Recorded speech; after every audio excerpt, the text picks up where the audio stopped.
So, nakikita nyo po dyan, yung symbol po ng wire.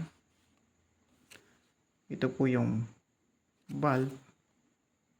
Pero yung ginagamit ko kapag nagtuturo ako, nasanay kasi ako nung na-adapt ko sa college, ito yung ginagamit ko. So, ito na rin tinuturo ko sa mga estudyante. Next is circuit breaker. Ito po ang switch.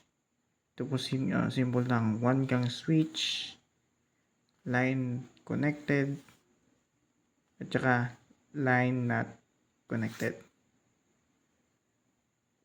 Example po dito. So, ito po yung types of diagram natin. Ito po ay line. Ito po yung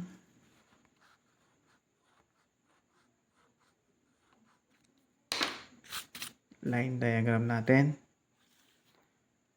Actual connection diagram. At saka schematic diagram. So, balik po tayo dito. Ito yung pinaka-common na symbols na ginagamit natin sa EIM o Electrical Installation and Maintenance.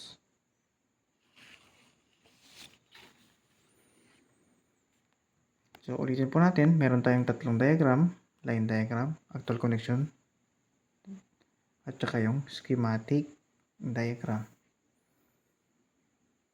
So, paano naman po i-interpret o basahin ang diagram natin? Okay. Balik tayo dito kanina sa mga symbols natin.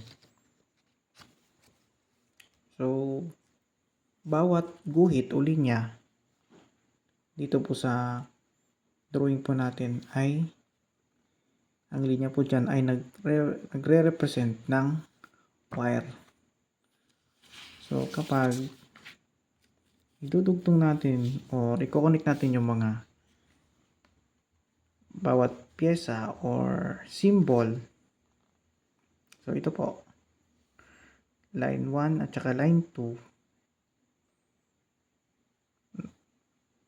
Yan ang source natin. Ito yung circuit breaker. At saka ito yung switch. At mayroon tayong paiilawin na isang bulb. So, ang title po ng schematic diagram na ito is one lamp controlled by SPST. Ang meaning ng SPST po natin ay single pole, single throw. So, okay. Notice po dito sa diagram natin. Ito, halimbawa, dito nanggaling tayo sa source. Ito yung circuit breaker natin. Papuntang switch. At ang switch, pailawin niya yung ilaw. Yun po ang pag-interpret ng diagram. Lagi nyo lang pong tatandaan na ang linya po dito ay nagre-represent po ng wire. Tulad po so ito po yung schematic. Ikukumpara natin sa actual connection diagram. So, may kanya-kanya po itong diagram, So, ito yung CB or circuit breaker natin. Ito yung kumbaga ito yung picture niya na. At saka ito yung sa schematic diagram. So, dito mula sa isang port or terminal ng circuit breaker papunta sa switch. Tapos yung switch, puputol niya ang linya, iko-control ang linya papuntang ilaw. So, yung line 2 is andito.